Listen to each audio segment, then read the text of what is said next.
নমস্কাৰ আপোনালোক সকলোকে পুনৰবাৰ আপোন চৰ্চৰ অন্য এটা ভিডিঅ'লৈ স্বাগতম জনাইছো।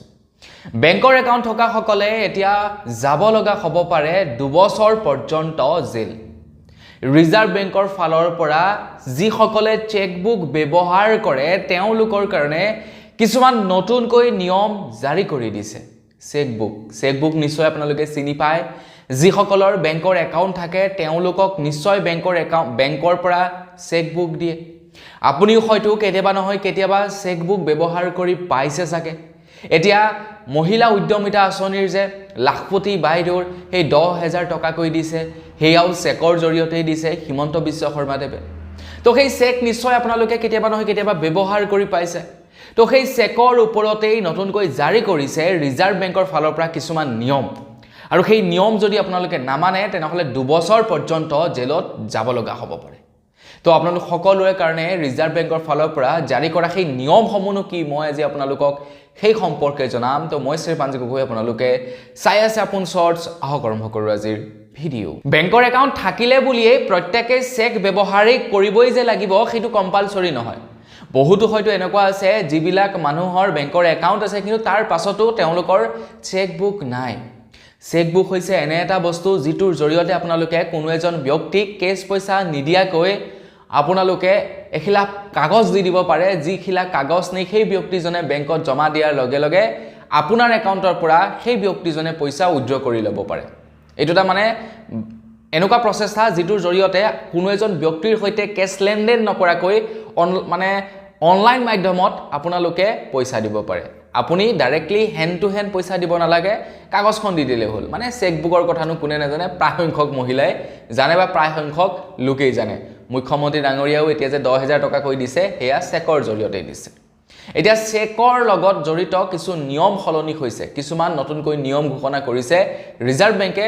সেই সম্পৰ্কে এই ভিডিঅ'টোত আপোনালোকক জনাই যাম। ৰিজাৰ্ভ বেংকে কৈছে আপুনি যদি কেতিয়াবা কিবা কাৰণত কোনো এজন ব্যক্তিক চেক প্ৰদান কৰে আৰু সেই চেকখন যদি কিবা কাৰণত বাউন্স হয় তেতিয়া আপুনি 2 বছৰ পৰ্যন্ত জেল যাব লগা হ'ব পাৰে বুলি জনাইছে। এতিয়া আপোনালোকে বুজি লওক চেক বাউন্স হোৱা মানেনো কি, তেতিয়া আপোনালোকে ভালদৰে নিয়মটোৰ সম্পৰ্কে বুজিবলৈ ভাল হ'ব। আপুনি যেনিবা কোনো এজন ব্যক্তিক দিবলৈ আছে 5,000 টকা এটা, আপুনি সেই ব্যক্তিজনক পইচা দিয়াৰ পৰিৱৰ্তে চেক এখন দি দিলে যে আপুনি মোৰ একাউণ্টৰ পৰা 5,000 টকা উলিয়াই ল'ব, এখন চেক লওক। সেই ব্যক্তিজনে যেনিবা তেখেতৰ বেংকত জমা দিবলৈ গ'ল সেই চেকখন। যেতিয়া বেংক একাউণ্টেণ্টে দেখিছে যে আপোনাৰ একাউণ্টত 5,000 টকা নাই, দেখোন 2,000 টকাহে আছে, কিন্তু আপুনি সেই ব্যক্তিজনক 5,000 টকা উইথড্ৰ কৰিবৰ কাৰণে চেকখন দি দিছে। তো আপোনাৰ একাউণ্টত 5,000 টকা পৰ্যাপ্ত পৰিমাণৰ টকা নাই, যাৰ ফলত কি হ'ব, চেকখন কেনচেল হ'ব, যাক বাউন্স হোৱা বুলি ক'ব। মানে আপোনাৰ একাউণ্টৰ পৰা পইচা কাটিব নোৱাৰিব কাৰণ আপোনাৰ একাউণ্টত পইচা নাই, তাক কোৱা হ'ব চেক বাউন্স হোৱা। আৰু চেক বাউন্স হোৱাৰ লগে লগে আপুনি 2 বছৰ পৰ্যন্ত জেল যাব লাগিব বুলি জনাইছে। গতিকে ভুলবশতেও আপোনালোকে চেক বাউন্স নকৰিব। আপোনালোকে ভুলবশতে কাকো ভুলতে চেক নিদিব, নহ'লে বিপদত পৰি যাব। কিন্তু ইয়াৰ পাছৰ নিয়মটো হৈছে যদিহে আপোনালোকে কোনো এজন ব্যক্তিক চেক দিওঁতে চেকখন বাউন্স মাৰে, চেক বাউন্স মাৰিলে চেকখনত থকা এমাউণ্টৰ ডাবল এমাউণ্ট আপোনালোকে সেই ব্যক্তিজনক পে' কৰিব লাগিব।